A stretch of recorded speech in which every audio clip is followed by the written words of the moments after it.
Bonjour les enfants. Aujourd'hui, nous allons voir que l'on peut renverser une addition sans changer son résultat. Je vais te proposer plusieurs exemples de situations où tu pourras constater cela. Et je te montrerai qu'il est souvent utile de renverser certaines additions pour trouver leur résultat plus rapidement. Voici un premier exemple. Dans un vase, j'ai déposé 2 fleurs. Sur ma ligne de calcul, j'inscris donc 2. Puis je rajoute, j'inscris donc plus, 3 fleurs. J'inscris 3. Le résultat est égal à 5. Dans un autre vase, j'ai déposé 3 fleurs. J'inscris donc 3 au début de la ligne de calcul. Puis je rajoute, j'inscris donc plus 2 fleurs. J'inscris 2. Le résultat est aussi égal à 5. Dans les 2 calculs, on a utilisé les mêmes nombres, les mêmes quantités de fleurs, 2 et 3. Mais je ne les ai pas déposés dans le même ordre à l'intérieur du vase. Chaque ligne de calcul ne traduit pas réellement la même situation. Mais dans les 2 cas, le résultat est le même. À la fin, il y a 5 fleurs dans les 2 vases. Voici un deuxième exemple. Sur une première pizza, j'ai déposé 5 olives. Puis j'en ai rajouté 3. La pizza se trouve à la fin garnie de 8 olives. Le résultat de l'addition est égal à 8. Sur la deuxième pizza, j'ai d'abord déposé 3 olives, puis j'en ai rajouté 5. Là aussi, nous pouvons voir que la pizza se retrouve garnie de 8 olives. Le résultat de la deuxième addition est aussi égal à 8. Dans cet exemple, comme pour celui des fleurs, j'ai utilisé les mêmes nombres, les mêmes quantités d'olives, 5 et 3, mais je ne les ai pas ajoutés dans le même ordre. Toutefois, dans les 2 calculs, le résultat est identique.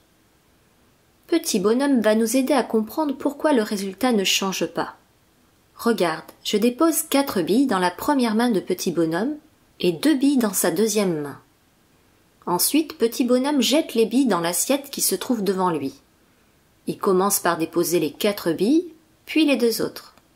Dans l'assiette, on voit qu'il y a 6 billes. Le calcul qui traduit ce qui vient de se passer est 4 plus 2 égale 6. Et maintenant, si j'inverse le positionnement des billes dans les mains de petit bonhomme, c'est-à-dire si je dépose les 2 billes dans la première main et les 4 billes dans la deuxième. Que se passe-t-il quand petit bonhomme jette les billes dans l'assiette? Eh bien, nous retrouvons la même quantité de billes, c'est-à-dire 6. C'est logique puisque dans les 2 situations, petit bonhomme avait les mêmes quantités de billes dans les mains.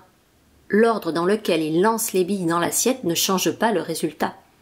Le calcul qui traduit cette situation est 2 plus 4 égale 6. Il faut donc retenir que dans une addition, nous pouvons modifier l'ordre des nombres à ajouter, c'est-à-dire renverser l'addition.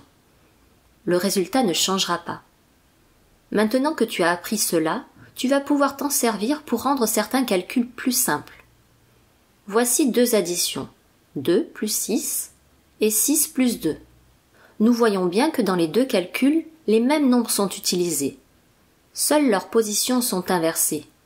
Le résultat sera donc le même.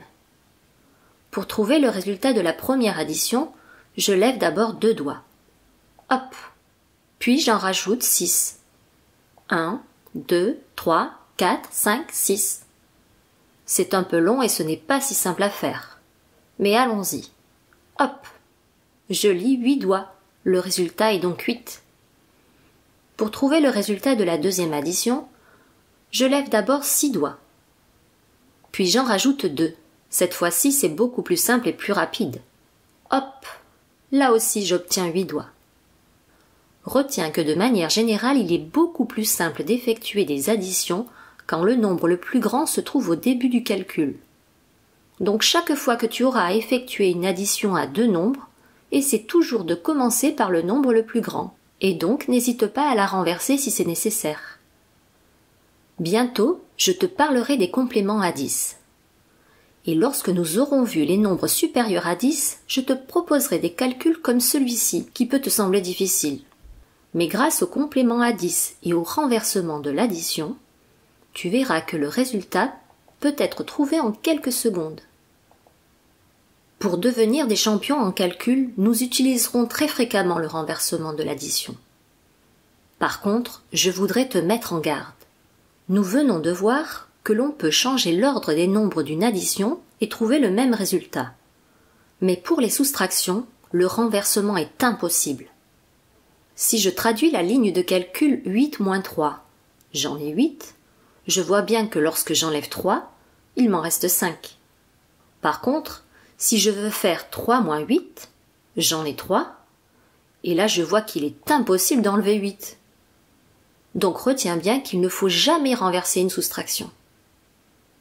Je termine cette séance en te présentant toutes les additions que l'on peut faire avec les nombres de 1 à 9. Pour les cases que je viens de griser, les calculs sont pour l'instant difficiles. Quand nous aurons vu les nombres au-delà de 10, je te proposerai des petites techniques pour que tu puisses trouver leurs résultats rapidement. Observe cette colonne. Pour chaque addition, on ajoute 1. Nous avons vu dans une vidéo récente que ces calculs sont très rapides. Eh bien, observe maintenant cette ligne. Ce sont les mêmes additions inversées. Si on les renverse, on fait passer le 1 en deuxième position. Et alors il est très simple d'en trouver le résultat. Regarde maintenant cette ligne. Toutes les additions commencent par 5, une main pleine.